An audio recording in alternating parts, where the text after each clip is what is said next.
तो बेटा आज हम उन इक्वेशंस को सोल्व करने जा रहे हैं जो लीनियर इक्वेशंस की फॉर्म में नहीं होती है।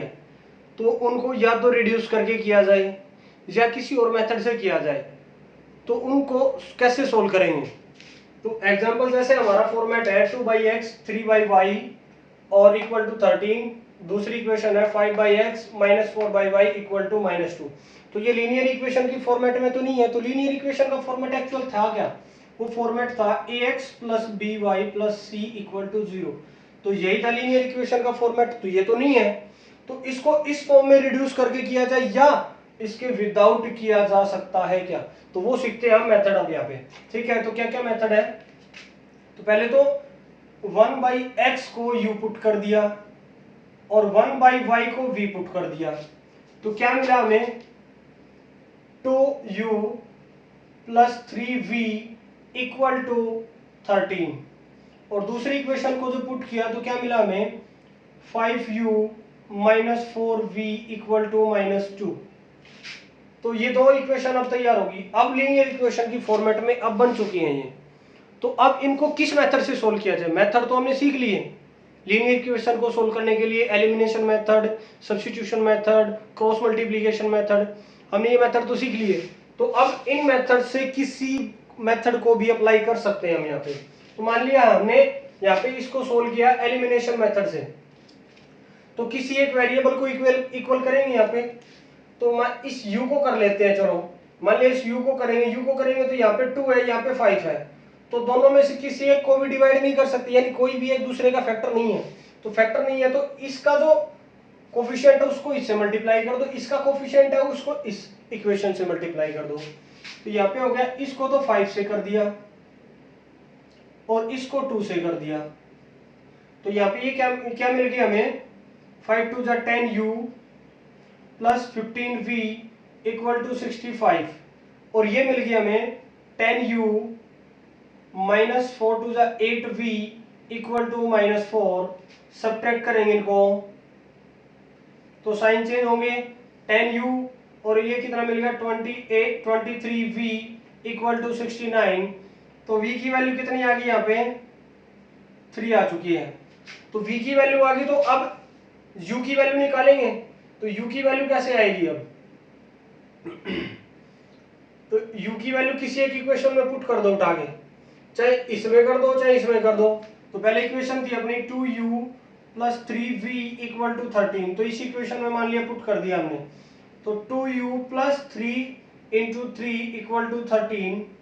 तो 2u = 3 3 जा 9। तो ये इधर जाके 9 सब्ट्रैक्ट हो जाएगा तो कितना मिलेगा? u = 4। तो 4/2 यानी 2, यानी आंसर मिल गया हमें 2। तो अब हमने किसको क्या पुट किया था? 1/x को u पुट किया था और 1/y को v पुट किया था। तो u की वैल्यू कितनी आई है? u की तो 2 आई है, तो 1/x = 2 आ गई और 1/y = कितनी आ गई? 3 आ गई। बट ये तो x और y की वैल्यू निकालनी थी, वो तो नहीं है। तो इनको उल्टा कर देंगे तो नीचे 1 तो लिख ही लेंगे, उल्टा कर दो इनको। तो ये x इक्वल टू कितना हो जाएगा? 1/2 और y किसके इक्वल हो जाएगा? 1/3 के। तो ऐसे सोल्व कर लेंगे इनको। अब दूसरा मेथड क्या कहता है? दूसरा मेथड ये कहता है कि इसको बगैर रिड्यूस किए ही सोल्व करो। तो कैसे सोल्व करेंगे इसको? आइए सीखते हैं। जैसे अपने पास है 2/x + 3/y = 13 और 5/x - 4/y = -2। तो इसका यहीं पे एलसीएम ले दिया हमने x y। तो यहाँ पे 2y + 3x = 13 और ये हो गया 3x + 2y = 13xy हो गई। तो यहाँ से क्या मिला हमें? यहाँ से मिला एलसीएम जब लिया तो xy और 5y - 4x = -2। तो माइनस का 4x प्लस का 5y = -2xy हो गया। अब इसको किसी भी मेथड से एलिमिनेशन वगैरह जो भी करना है हमने उससे सोल्व कर सकते हैं इसको। तो इसको अगर उससे सोल्व करते हैं तो इसके कोफिशिएंट इक्वल करने पड़ेंगे। तो इसको कर दिया -4 से और इसको कर दिया 3 से।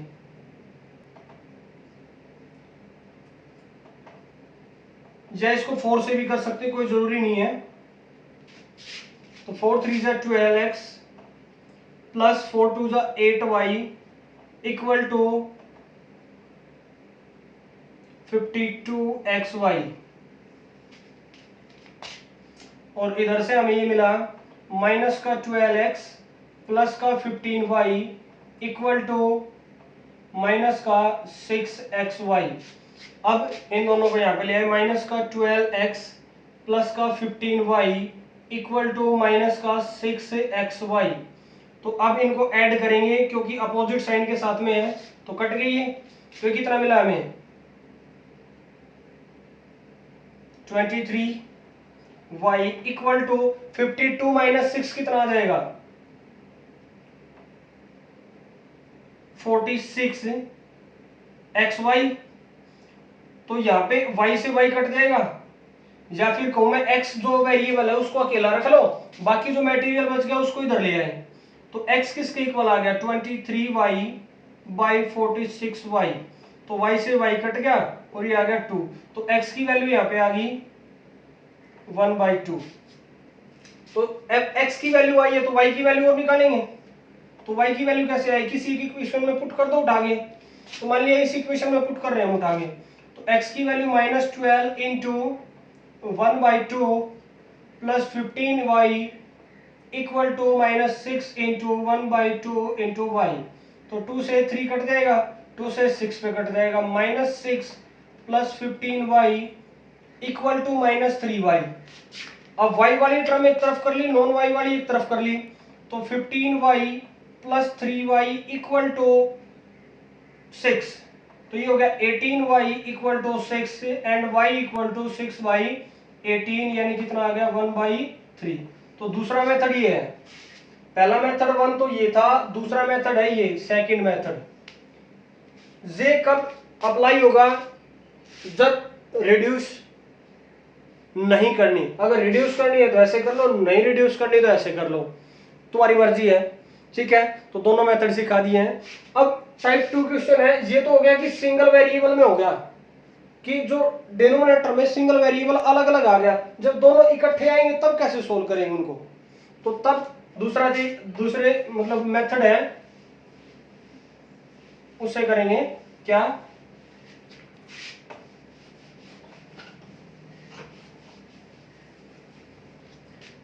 तो जैसे ये इक्वेशन दी है, अब इनको रिड्यूस करना, रिड्यूस है इनको भी मेथड है रिड्यूस।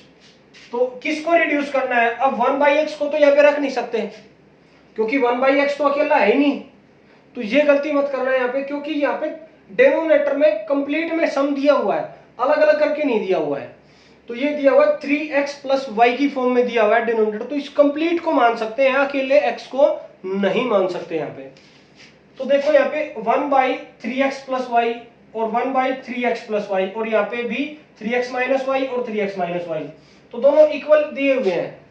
तो अब 1/x की बजाय हम 1/3x प्लस वाई को मानेंगे। ठीक है, तो हमने माना किसको 1/3x प्लस वाई को u और 1/3x माइनस वाई को v मान लिया। तो यहाँ पे मेरे को मिला 1/3u प्लस, सॉरी 1/3u नहीं, ओनली u, क्योंकि कंप्लीट को ही तो माना है, u plus v equal to 3/4। तो इसको मल्टीप्लाई करेंगे यहाँ पे 4u plus 4v equal to 3 आ जाएगा ये। अब ये इक्वेशन नंबर फर्स्ट होगी। अब दूसरी में क्या है 1/2u minus 1/2v equal to -1/8। तो अब एलसीएम लेंगे, तो इधर से एलसीएम लिया कितना आ गया,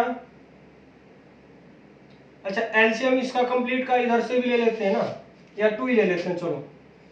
तो यहाँ पे u minus v equal to -1/8, तो 2 से कट गया 4, तो 4 इधर मल्टीप्लाई कर दिया तो 4u minus 4v equal to -1 आ गया।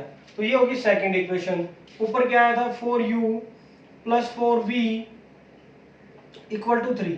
तो ये दोनों इक्वेशन को अब सब्स्टिट्यूशन मेथड से कर, एलिमिनेशन मेथड का यूज करके कर सकते हैं, इनको ऐड कर देंगे तो 4v तो कट जाएगा। तो ये मिल जाएगा हमें 8u equal to 3 minus 1 2, u की वैल्यू कितनी आ गई 1/4, बिट 2 से काटेंगे तो 1/4 आ गई। अब v की वैल्यू कैसे निकाले, किसी की इक्वेशन में उठा के फिर से रख दो। तो मान लिया हमने इस इक्वेशन में उठा के रख दिया, ठीक है, तो इस इक्वेशन में 1/4 प्लस v इक्वल टू 3/4, तो v की वैल्यू कितनी आ गई 3/4 माइनस 1/4, जो कि एलसीएम हो जाएगा 4, 3 माइनस 1 यानी 2/4 यानी 1/2, तो v की वैल्यू ये आ गई। अब u और v की वैल्यू आई है, ना कि x और y की वैल्यू आई है, तो फिर से इनको इसके इक्वल रखना पड़ेगा। तो इक्वल रखा हमने इनको, तो 1/3x plus y equal to u की वैल्यू है 1/4, तो इसको उल्टा करेंगे तो कितना मिल जाएगा 3x plus y equal to 4। अब सेकेंड इक्वेशन देखी जाए तो 1/3x minus Y equal to v की वैल्यू है 1/2, तो उल्टा किया तो 3x minus Y equal to 2 आ गया। तो इन दोनों इक्वेशन से जब x और y की वैल्यू निकालेंगे तो यहाँ पे ऐड कर देंगे इनको, क्योंकि पहले से इक्वल है और अपोजिट साइन के साथ में तो कट जाएंगे ये। तो 3 प्लस 3 6x इक्वल टू 8 और सॉरी 6 और x इक्वल टू 1, x की वैल्यू आ गई 1 यहाँ पे, तो y की वैल्यू क्या आ जाएगी, इस इक्वेशन में पुट कर दिया मान लो हमने, तो 3 into 1 minus Y equal to 2, तो 3 1 माइनस का y इक्वल टू 2 माइनस 3 और y minus Y equal to minus 1, y equal to 1, y की वैल्यू भी 1 आ गई। तो हमें यहाँ पे 2 बार सोल्व करना पड़ेगा इक्वेशंस को। बेटा अगला एग्जांपल है, Lata can row downstream 20 kilometre in 2 hours and upstream 4 kilometre in 2 hours to find speed of water and rowing.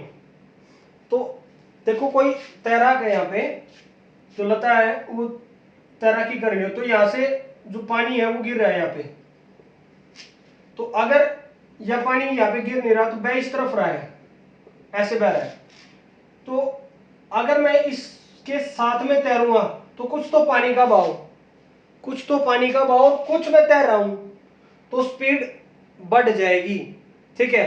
अब अगर मैं वापिस यहां से इस तरफ की बजाय मैं इस तरफ चढ़ने की कोशिश करूंगा, तो मैं जितना तैरूंगा, अगर मेरी स्पीड इस पानी के बहाव से तेज होगी तो ही तो मैं कुछ ऊपर चढ़ पाऊंगा भाई। एक तो ये भी पीछे लेके जा रहा है, कुछ मैं तैर रहा हूं, कुछ आगे चल रहा हूं, अगर मेरी स्पीड तेज होगी तैरने की तो ही आगे जा पाऊंगा, पानी को काट पाऊंगा, अदरवाइज तो मैं काट ही नहीं पाऊंगा, इसको पीछे लेके जाता रहेगा हूं। तो यानी मेरी स्पीड, तैरने की जो स्पीड है वो पानी के बहाव से ज्यादा होनी चाहिए। तो जो नीचे की तरफ जा रहा है वो डाउनस्ट्रीम, यानी बहाव के साथ में जा रहा है वो डाउनस्ट्रीम कहलाता है, और अपोजिट में जाते हैं वो कहलाता है अपस्ट्रीम कहलाता है, ठीक है। तो यहां पे नीचे की तरफ यानी डाउनस्ट्रीम और upstream,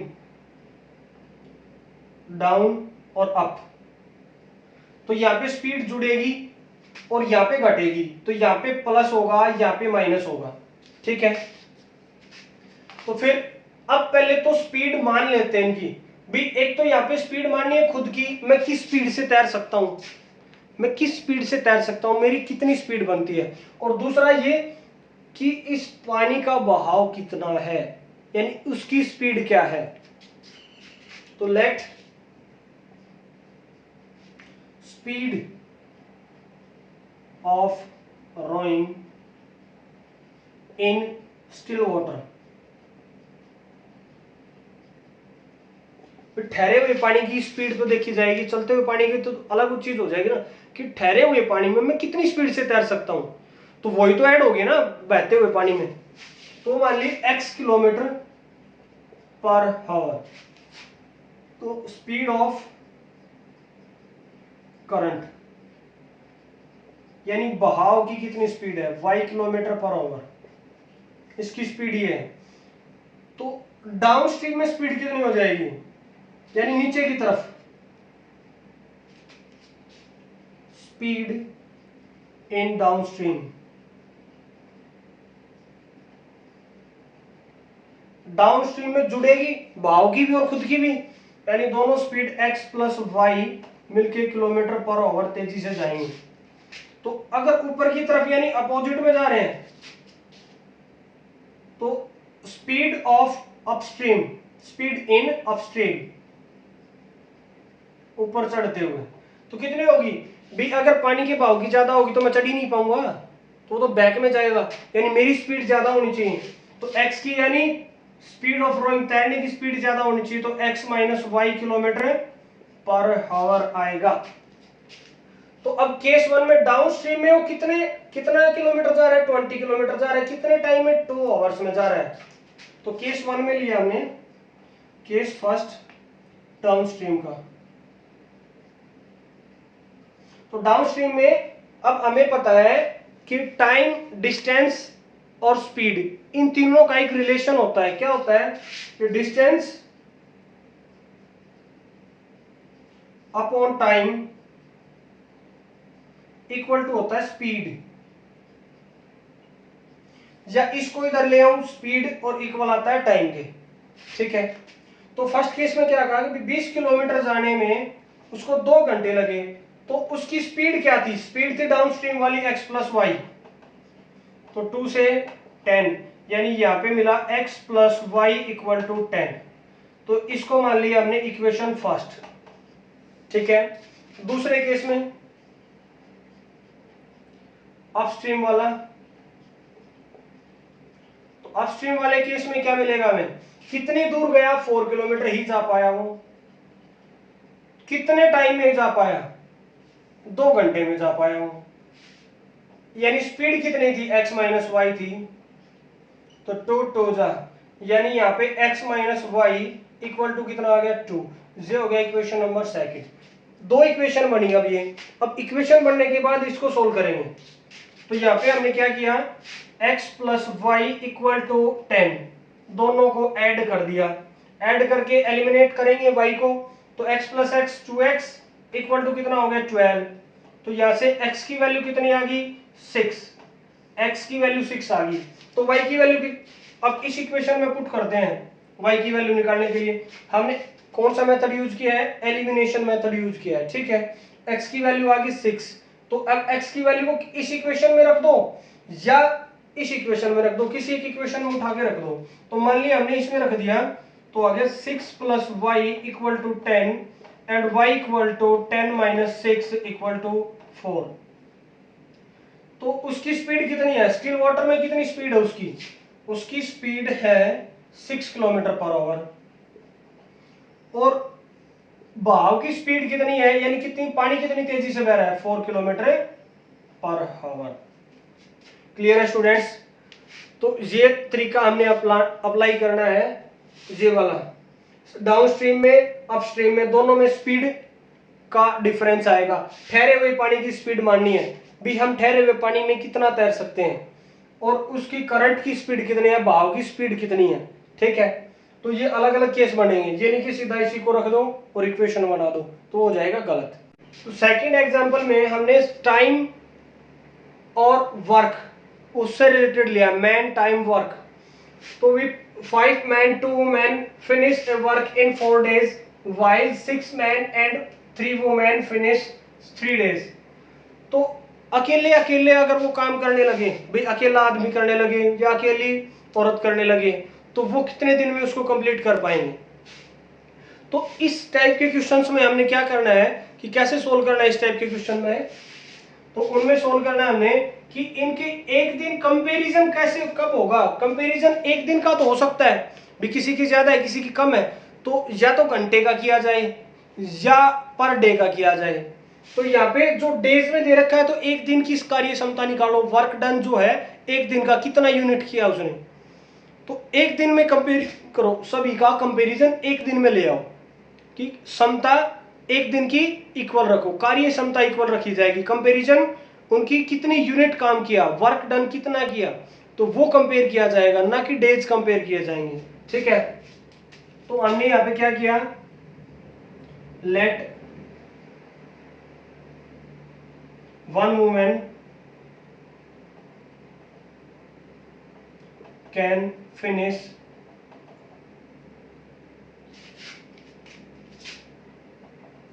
a work in X days।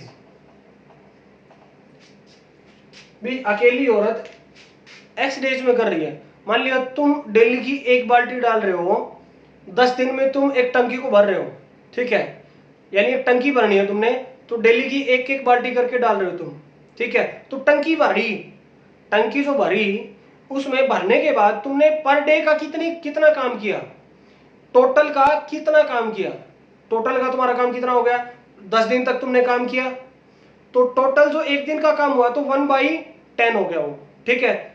1/10 10 दिन में भरी हो, तो डेली का एक एक, तो 1/10, ठीक है।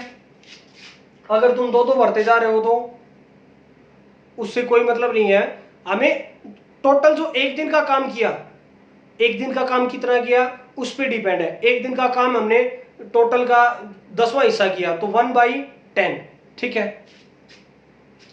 तो यहाँ पे फिनिश वर्क X डेज, तो उसका वर्क डन कितना हो गया, work done of one women in 1 day, एक दिन की कार्य क्षमता कितनी होगी। मान लिया वो 10 दिन में कर रहा है तो एक दिन का 1/10, अब X दिन में कर रहा है तो 1/X यूनिट, तो एक दिन में उसने इतना ही काम किया होगा, ठीक है। तो 1 man can finish a work Y days, उसी काम को ये कर रहा है Y डेज में, तो वर्क डन कितना हो गया इसका, तो वर्क डन हो गया इसका 1/Y यूनिट, एक दिन का, ठीक है। एक ही दिन का निकाला हमने, एक दिन में कितना काम किया होगा उसने, टोटल का 1/10, ठीक है। तो यहां पे अब इसने कहा कि 5 वुमेन का जितना भी किया होगा एक दिन की कार्य क्षमता निकल आएगी, भी एक दिन में इतना कर रहा है वो, तो 5 भी एक ही दिन में कार्य क्षमता 5 से मल्टीप्लाई हो जाएगी, 5 मेंस की, और 2 वुमेन्स की एक ने जितना किया उससे मल्टीप्लाई हो जाएगी।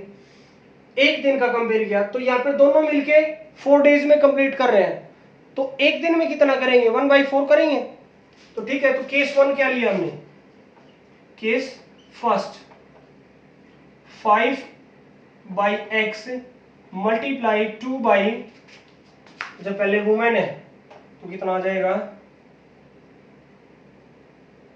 2/x plus 5/y equal to 1/4। Case second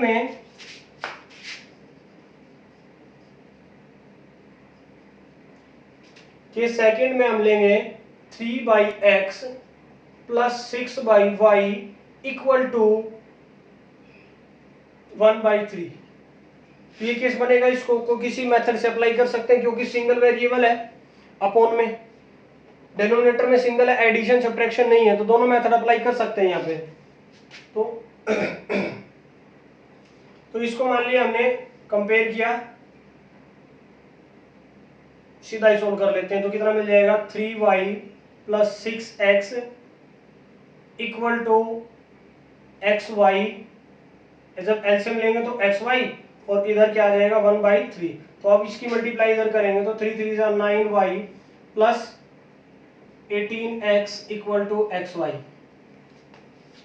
और इसको करेंगे तो एलसीएम xy और 5y plus 2y plus 5x equal to 1/4 और 5x plus 2y equal to 4xy।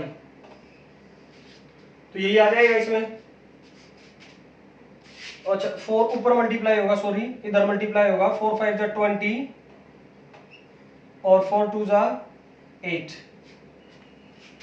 तो दोनों इक्वेशन हमने ली, हम 20x plus 8y equal to xy। तो इसको क्रॉस मल्टीप्लीकेशन मेथड से करते हैं। क्रॉस मल्टीप्लीकेशन मेथड में क्या होगा इसका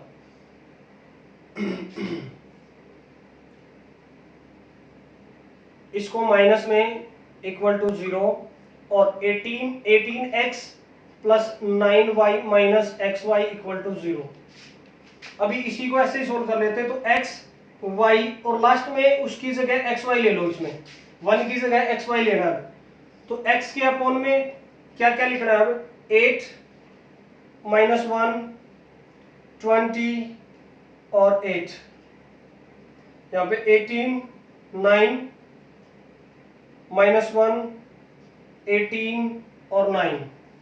तो x अपॉन में कितना आ जाएगा, -8 और plus 9 equal to y upon minus का 18 और प्लस का 20 equal to x y upon, इसकी मल्टीप्लाई इसके साथ कितना हो जाएगा, 180 माइनस 144, तो हो जाएगा x upon 1 equal to y upon 2 equal to x y upon 36। तो x को कंपेयर करेंगे एक बार एक्स वाई अपॉन 36 से, और y by 2 equal to x y by 36 से। तो यहाँ पे x से x कट जाएगा, यहाँ पे y से y कट जाएगा, नीचे 2 से कट जाएगा 18। तो यहाँ पे y की वैल्यू तो कितनी आ गई, यहाँ पे 36, और यहाँ पे x की वैल्यू कितनी आ गई, 18। जब ये इधर जाएगा तो 18 बन जाएगा। तो x कौन है अभी, वुमेन का वर्क डे भी कितने दिन में किया है, तो women can finish in 36 days और 18 days, और मैन 36 days। क्लियर है। तो इस तरीके से हमने इनको सोल्व करना है। ठीक है स्टूडेंट्स, उम्मीद करता हूं आपको अच्छे से समझ में आया होगा, और अगर आपको समझ में आया है अच्छे से तो वीडियो को लाइक करें, शेयर करें, और अगर आप चैनल पर नए हैं तो चैनल को सब्सक्राइब करें। Thank you students.